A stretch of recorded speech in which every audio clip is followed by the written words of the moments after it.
నేనైతే భావించనండి. ఒకళ్ళు అడిగితే ఐటీ వాళ్ళు అడుగుతారు, ఇన్కమ్ ట్యాక్స్ వాళ్ళు అడుగుతారు, ఇంకొకళ్ళు అడుగుతారు. రెవెన్యూ అధికారులు అడిగేది ఏంటంటే ఒకళ్ళ సర్వేకి చలానా కట్టి నోటీసులు ఇస్తారు. అంటే మీ పక్క భూమిని కొలతలు వేయాలండి, మీరు కూడా ఆ టయానికి వస్తే అక్కడ బాగుంటుందండి ఫామ్ అంటూ హౌస్ పంపించే అంటే నోటీసులు. కాదు కదా, అక్కడ ఫామ్ హౌస్ ఏవో స్విమ్మింగ్ పూల్ ఇవన్నీ కూడా ఏదో అనాథరైజ్డ్గా కన్స్ట్రక్షన్ జరిగినాయి అని ఏదో అనుకుంటాను అది. ఓకే. అట్లా అనాథరైజ్డ్ కన్స్ట్రక్షన్ అయితే రెవెన్యూ ఉమ్. అధికారులు, కన్సర్న్ మున్సిపాలిటీ అధికారులు నోటీసులు ఇస్తారు. ఆ నోటీసులకి వాళ్ళు రిప్లై ఇస్తారు, కౌంటర్ వేస్తారు, అవసరమైతే కేసులు వేసుకుంటారు. సార్ అది ఆయన వ్యక్తిగత విషయం, ఆయన పర్సనల్ విషయం. దీనికి రాజకీయానికి మూడెట్లా అంటే, ఈ రోజు నేను మాజీ మంత్రిగా ఉన్నాను కాబట్టే ఇవన్నీ అడుగుతున్నారా అంటే, మంత్రిగా ఉన్నప్పుడు అడగట్లేదా అంటే దానిలో లోపం అధికారుల్లోనండి. అధికారుల లోపం. అధికారులు మంత్రికైనా ముఖ్యమంత్రికైనా ఎప్పుడు ఎక్కడ తప్పు జరిగినా ఇమీడియట్ గా నోటీసులు ఇవ్వాలా. ఆయన ముఖ్యమంత్రిగా ఉన్నప్పుడో లేకపోతే ఆయన మంత్రిగా ఉన్నప్పుడో మాట్లాడకుండా ఆయన మాజీ మంత్రి అయ్యాక మాట్లాడితే లోపం అక్కడ అధికారుల్లో ఉంటుందని భావించాలండి. సో రాజకీయ ఒత్తిడి సర్వదా అది అన్ని రకాలుగా ఉండేదే. రాజకీయ ఒత్తిడి వల్ల ఇప్పుడే ఇవ్వాల్సి వచ్చిందండి నోటీసులని. గతంలో స్కిల్ డెవలప్మెంట్ కేసులో 52-53 రోజులు జైల్లో ఉన్నారంటే ఏ ఆధారాలు పెట్టి ఉన్నారు, ఎందుకు అన్ని రోజుల నుంచి బెయిల్ రాలేదు అనేది ఒక చర్చనీయాంశం అయితే, మళ్ళీ బయటకు వచ్చాక అదే సిఐడి వాళ్ళు ఇన్నర్ రింగ్ రోడ్ ఇటు తిరగలేదు, అడు తిరిగింది, అందుకనే కరెక్ట్ గానే వచ్చింది, ఆయనకి కేసుకి సంబంధం లేదని ఇస్తుంటుంటే దీన్ని ఇక్కడ కాదు, దీన్ని పక్క రాష్ట్రానికి మార్చాలి, లేకపోతే దీన్ని సిబిఐకి పంపించాలంటూ కూడా వాళ్ళు కూడా వేస్తుంటారు ఆళ్ల రామకృష్ణారెడ్డి గారు.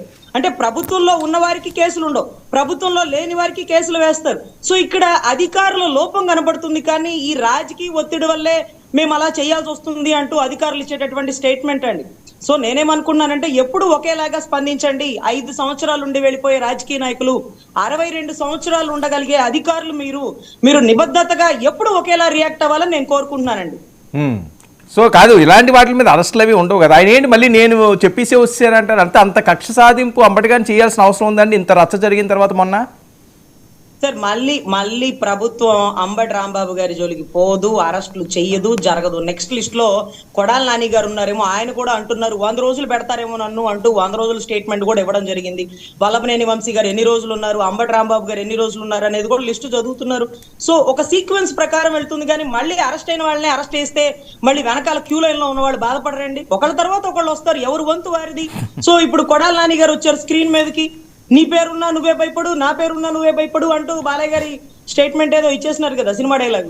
So what ever it may be, నేనైతే ఈ కేసులో అరెస్టులు ఉండదని భావిస్తున్నానండి. మళ్ళీ అలా అరెస్ట్ చేసే అవకాశం ఉండదు. 7 గంటలు ఆపకుండా జరిగినటువంటి దాడే ఒక పెద్ద గవర్నర్ పరిపాలన రావాల్సినటువంటి పరిస్థితులు. మామూలుగా అయితే 2 గంటలు దాటిపోతే గాల్లో బుల్లెట్లు పేల్చాలి, బాష్పాయు వాడాలి, లేకపోతే 3 గంటలు దాటిపోతే గవర్నర్ పరిపాలన వచ్చేయాలి, ల్యాండ్ ఆర్డర్ చేతిలో తీసుకోలేకపోయారు, ఇవన్నీ ఒక ప్రొసీజర్ ఉంటది.